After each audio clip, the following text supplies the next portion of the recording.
welcome to Three Creeks Church. My name is Liz Ellis, and I get to be your host today. Here at Three Creeks, our vision is to help people find and follow God.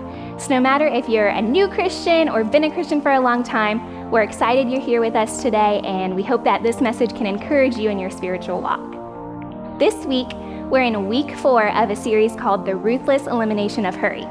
Last week, Morgan gave a message on the Sabbath and how the Sabbath isn't just a rule that we are supposed to follow, but it's God's gift to us for us to be able to find rest and joy in Him. My hope is that this past week you were able to find that rest and peace and be able to delight in Him. Hopefully, you are watching this series with your community group. If you are not in a community group, I want to challenge you to get in one. You can go to threecreekschurch.com and click on the groups page and see all the different groups that we have to offer. Next weekend, we get to be together again at New Life Church at 6 p.m. If you're planning on coming, 1, invite someone, and 2, make sure to RSVP you, your family, and whoever you invited at threecreekschurch.com. We will have Three Creeks Kids available for those of you that need it. If you believe in the mission and vision here at Three Creeks Church, I want to invite you to give, and there's 3 different ways that you can give that are shown on the screen. This past year, my husband and I, we had a lot of unexpected expenses. We bought a new house, and then immediately the day that we moved in, we found out we had to drill a new well, and giving felt kind of scary for us. I know, me especially, I wanted to cling on to that because that felt more secure to keep our money rather than to give. But we knew that God was telling us that we needed to give and continue to give faithfully. And we ended up finding out that our well cost half the price of what we originally thought it was going to. And I'm not telling you that because God is going to bless you monetarily by your giving, but I do want to tell you it because I think that you will be blessed, maybe monetarily, but maybe in other ways too. But God will provide for you, and He will show you just how He can bless you by your giving. So I want to challenge you to give faithfully and generously to our church. All right, week 4, here we go.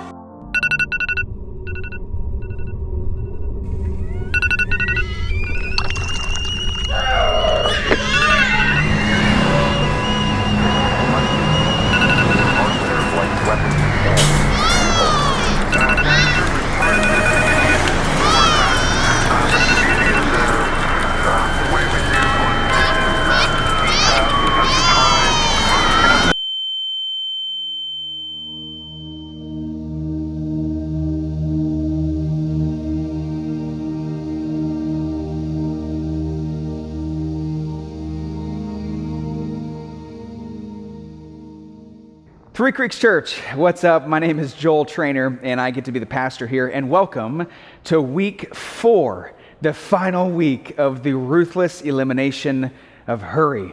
If you missed week 1 or week 2 or week 3, you gotta go back and watch them or listen to them. This is a key series in our desire to want to follow God closely, to have a real relationship with Him. We have to eliminate hurry from our lives. If you remember in week 1, we talked about the problem we have, that we are in a hurry. We got too much to do and too little time, and so it just makes us feel frantic all the time, trying to get more done. And then in week 2, we talked about having an interruptible life, that Jesus was interrupted, that He created enough space for God to do what He wanted to do, not what was on everybody's calendar. And then last week, Morgan talked about Sabbath, the gift of Sabbath. I hope that you'll try it if you haven't yet. It's a gift from God to give us deep, throbbing joy. It's so good. I hope that you will go back and listen to that one especially. And today we're in week 4. I told you from the beginning, my purpose is not just simply to get you to slow down. It's to get you to slow down enough that you could have a real relationship with God, to walk with Jesus. It's to walk in a slow, in an unhurried pace. There's no way that we can walk well with Jesus if we are sprinting through life, always in a hurry. These are not time management talks. These are because we care deeply about your soul, and we know that a soul that is in a hurry cannot abide with Jesus. And we really want you to experience what a relationship with God is like when it's personal and true. That's why we're doing this series. The person who wrote the book that we've based a lot of this series on, his name is John Mark Comer. John Mark Comer had a mentor named John Ortberg. John Ortberg is an old and wise pastor who's been in ministry for a long time. And John Ortberg's mentor was a man named Dallas Willard. He's a philosopher. He was a professor at USC. He loved God. He's revered as a great thinker, both in Christian and secular circles. And John Ortberg told John Mark Comer a story about Dallas Willard. I don't know if you're following with me, but I think this will make sense. John Ortberg called Dallas Willard. He was younger in ministry, and he asked him a simple question. He said, "What do I need to do to become the me I want to be?" It's a big question. It's a simple question. What do I need to do to become the me that I want to be? Long pause on the other end of the line. And Dallas Willard said to him, "You must ruthlessly eliminate hurry from your life." So John Ortberg thought, "Oh, that's good." And he wrote it down in his journal. And he said, "And what else?" Another long pause on the other end of the line. And Dallas Willard said, "That's it. Hurry is the great enemy of the spiritual life in our day. You must ruthlessly eliminate hurry from your life." It's an interesting statement to make, that hurry is the great enemy of the spiritual life in our day. That's a lofty claim. And if I were to ask you, what do you think is the great enemy of the spiritual life in our day, you probably wouldn't have said here, hurry. There's a lot of answers, a lot of good answers, a lot of answers that are true in being great enemies of the spiritual life. But what is the greatest enemy of the spiritual life in our day? Could it be hurry? Think about it. In the Bible, Satan does not portray himself. He's not described as a red demon with horns and a pitchfork trying to go around and catch everybody. He's sneakier than that. He is so much sneakier than that. Could it be that hurry is the great enemy of the spiritual life in our day and the enemy of your spiritual life? Corrie ten Boom puts all of it this way: if the devil can't make you sin, he'll make you busy. Too much to do, too little time, always in a hurry. And listen to me, sin and hurry have the exact same effect. They cut off our connection with God.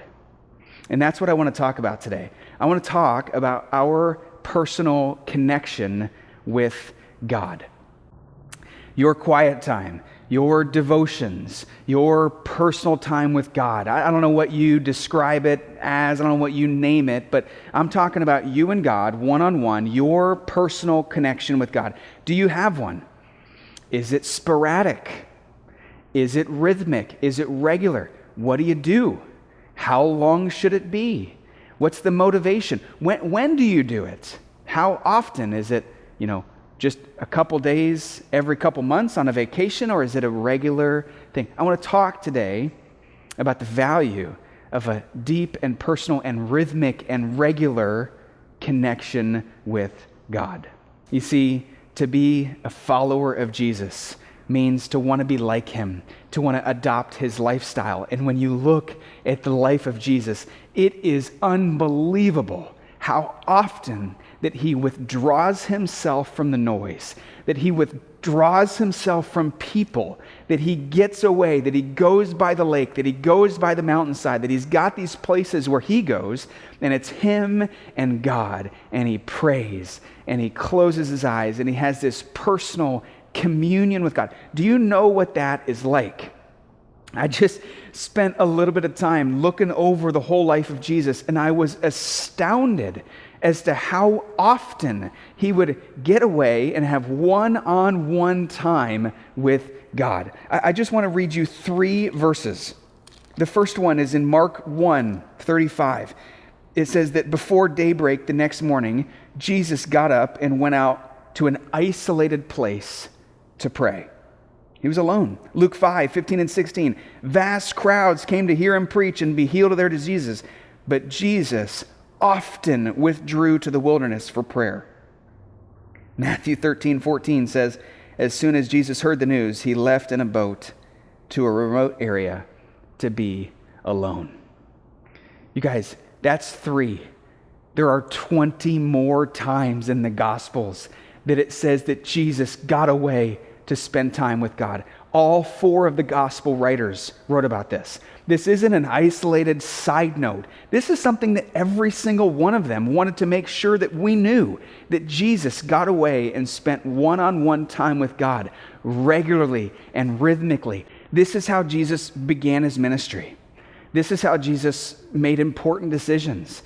This is how Jesus dealt with troubling emotions like grief and anger and sadness. This is how Jesus cared for his soul with all the demands that people were asking of him. This is how Jesus cared for himself. This is how Jesus prepared for events. This is what Jesus did the night before he went to the cross. This is not some one-off event in Jesus' life. This was regular, and everybody wrote about it. Do you have that? Do you have a regular and rhythmic time where you get away and you connect with God? I agree with Henry Nouwen, the great Christian author, that it's virtually impossible to live a spiritual life without solitude, without getting away from it all, without having a quiet place, without regularly connecting with God. And this makes sense, right? Like, it makes sense for me to say this, that you probably aren't going to have a thriving relationship with God if you're not getting away with him. It's not so different than other relationships in your life. I think about myself and my relationship with my wife Morgan, and I go, what would it be like if I never spent time just with her? What if we never just hung out? What if we never laughed together? What if we never went on dates? What if we never cried together? What if we never had a safe place to share our deepest concerns or the dreams that we have for our life? What if we never connected on a one-on-one basis, just us? Well, I can tell you, best case scenario, we would stay married and be extremely unhealthy, but more likely our marriage would wither and die. It would not even be a real relationship. It would be so fake. That's how relationships work. And so with our relationship with God, it's really no different. Our life on the whole will change dramatically based on whether or not we have this personal, rhythmic, and regular connection with God.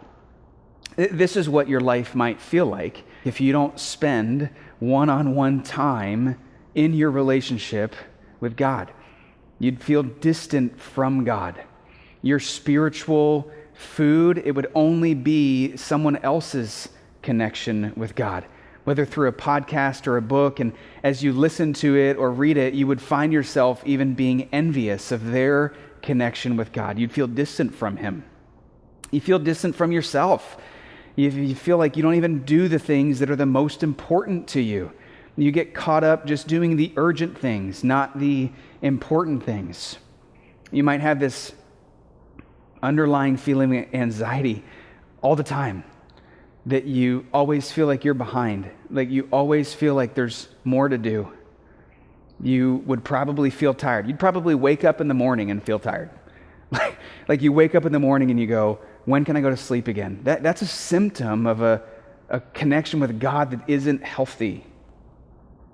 You might turn to cheap fixes, a glass of wine, a cup of coffee, porn, social media, a Netflix binge. You might turn to those socially acceptable addictions just to cover over this feeling of loneliness and disconnection that you have. And then maybe worst of all, you just become easy prey for the tempter.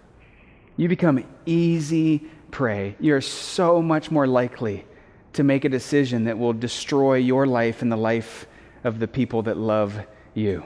These are the symptoms of a life where there's just no regular and rhythmic connection with God. On the flip side, the other side looks totally different. I mean, it just is completely different. You're having these regular connections with God. You find these quiet places, not just physically external, but internal quiet places where your soul actually rests. Do you know that feeling? That comes from spending time with God. You know yourself. You do the things that are the most important. You don't just get caught up in being in a hurry, busy all the time. You do the things that are the most important to you. You live in the moment. You're able to be present with people. Listen, you don't spend your time doing things always thinking about the next thing that you have to do. You actually experience and do them. You experience the wide range of human emotion, not just the good ones, all of them. Joy, you experience the pinnacle of joy. Grief, you experience it. Sadness, you experience it. You know how to work through those things because you're doing it through this relationship with God that created emotion. You're able to face everything in your life, even the parts that you don't want to talk about. The depression, the anxiety, the loneliness, I don't have any friends. You get to flesh that out with a father and a friend that you feel like you have a relationship with. And so what that looks like is that these emotions that you have, they don't leak out onto the people in your life that you love. They don't leak out as things that end up hurting people and you bruise other relationships with people. That doesn't happen as much because you're able to process them and share them with a Father who loves you, and grace and peace, they wash over your life because you're just consistently going before God who chooses us, who identifies us as his children. And that feeling, it affects every relationship in your life. And then maybe the most important one is that by spending time with God regularly, we gain the courage to resist temptation and avoid making decisions that will destroy us. We gain this courage, this foundation that prevents us. We do not become easy prey for Satan when we are always with God. You see, Jesus knew that by modeling this for us, by showing us this lifestyle of getting away from it all, of waking up early in the morning, of going to a place where nobody is, he was showing us a secret to a healthy soul. He was saying, listen, don't be in so much of a hurry that you can't get away and just spend a little bit of time with God. It's too important. And all the gospel writers remind us that this was a part of the lifestyle of Jesus, and it should be a part of ours too. You know, and if this idea of having a quiet time, of spending personal time with God, if that's foreign to you or new to you, or if it sounds uncomfortable to you, it might be because you don't have a relationship with God. So it seems awkward to spend a lot of time with someone that you don't know. And we just want you to know that that's okay to be there. Wherever you're at on your spiritual journey, we're thrilled that you're here with us, that you're engaging with this. If you've heard me describe the life, the results, the soul depth and soul care that comes as a result of having this personal relationship with God, this healing that comes from that. If you're interested in that, if you're interested in starting a relationship with God, we would love to talk with you. You can find our contact information on our website. You can reach out to us. We would love to talk with you. Or, next week we're going to have an in-person service on Sunday night on February 7th. We could meet you there. If you're comfortable to come out, wear a mask. We'll stay kind of far from you, but we'll meet you and we'll talk to you about this relationship with God that's available for you. And maybe between right now and then, let me just kind of throw this out there, like go on your first date with this person, with God. Go try it out. And maybe this would be my idea. Read John 1, 2, and 3. Find a Bible, the book of John, it's towards the back. John 1, 2, and 3. It will give you the first glimpse into this Jesus, this God that came for us, and you can start to get to know him. You might love spending time with him. I think that you will. We would love to invite you to do that.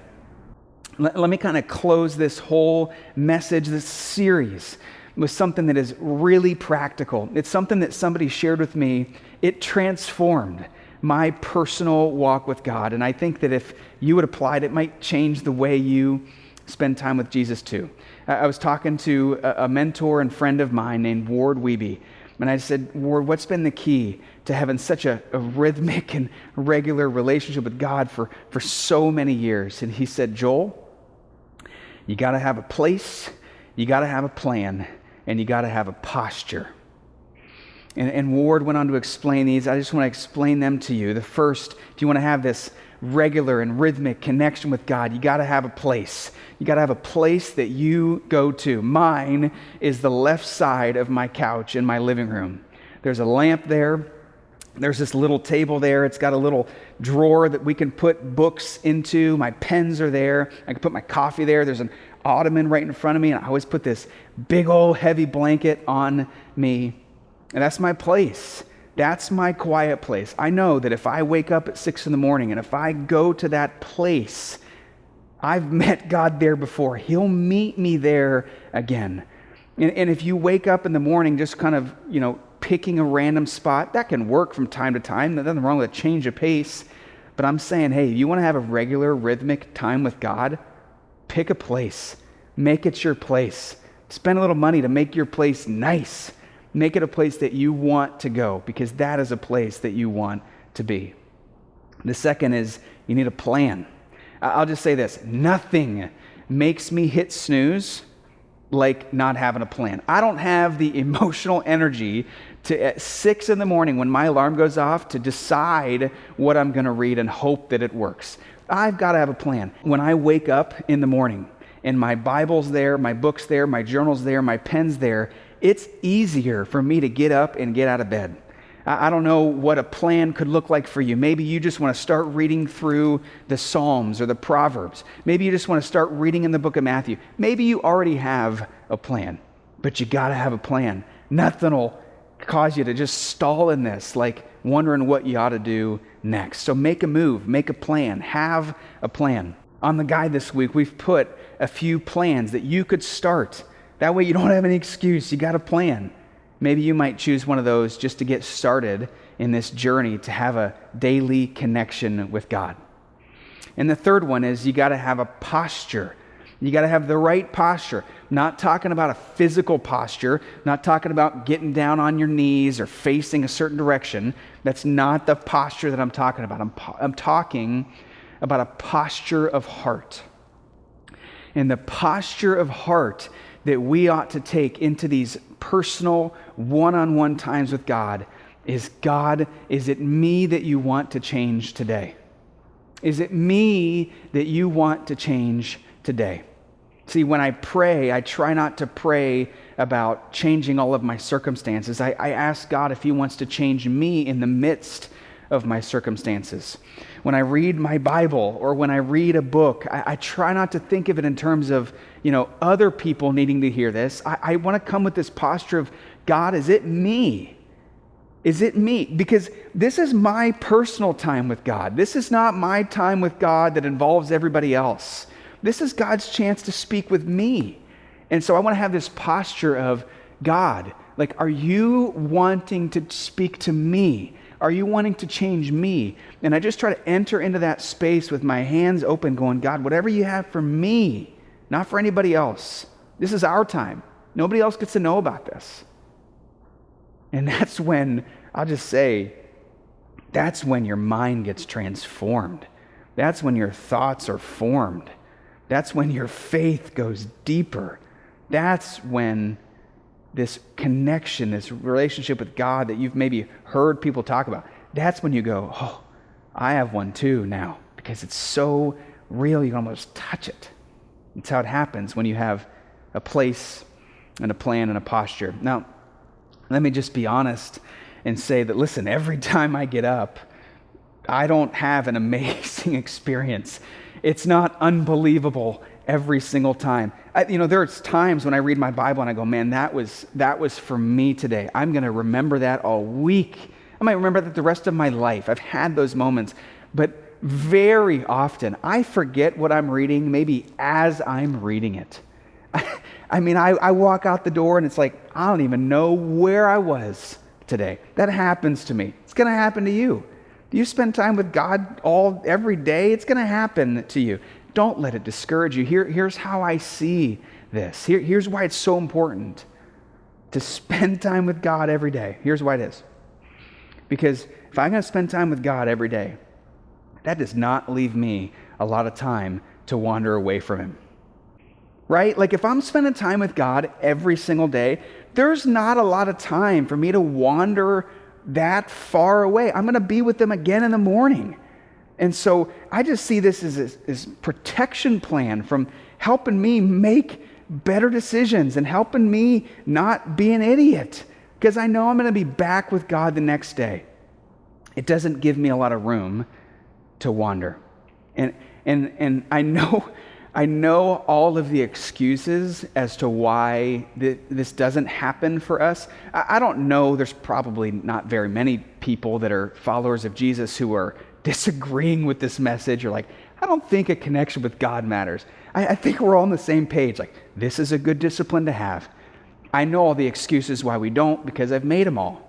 I'm not a morning person. I'm too busy. I don't know where to start. I know all the excuses because I've had them all. You and I both know that none of them are good enough, right? You and I both know that it's not whether or not this is a good idea. It's just about getting going and getting started. John Piper, who's a pastor, he's been a pastor for a long time, and a lot of people look up to him in his walk with God. And he says this, he says, I can't guarantee that you will become the man or woman of God that God wants you to be if you spend time with God every day. I can't guarantee that. But I can guarantee that if you don't, you won't. I can guarantee that if you don't, you won't. It's kind of like that question that John Ortberg asked Dallas Willard at the beginning. How do we become the me I want to be? How do we become a mature, godly Christian? Well, we've got to eliminate hurry from our lives, and we've got to just stop and breathe and be with God. That's how, in the long run, we end up becoming the me's that we want to be. If we are too busy to spend time with God, we are too busy. If we're too busy to spend time with God, if we've got too much going on that we can't fit in 30 minutes a day to spend with God, we're just too busy, period. I don't know how to say that any different. We're just too busy. So, Three Creeks, here's the deal. This week, I just want you to try it. If this is something that's already a part of your life, way to go. Let this message just be a tremendous encouragement to you. But if this is new to you, or if this is something that you've wanted to do, but you just can't get started, let's just start right now. Let's start right now. Wake up tomorrow morning and breathe and just be with God. Adopt the lifestyle of Jesus. He was onto something. He was onto something. This is how He cared for His soul. This is how He made decisions. This is how He dealt with life. This is how we do it. So tomorrow morning, wake up, spend some time with God. Let this be a rhythmic part of your life. This is the lifestyle of Jesus.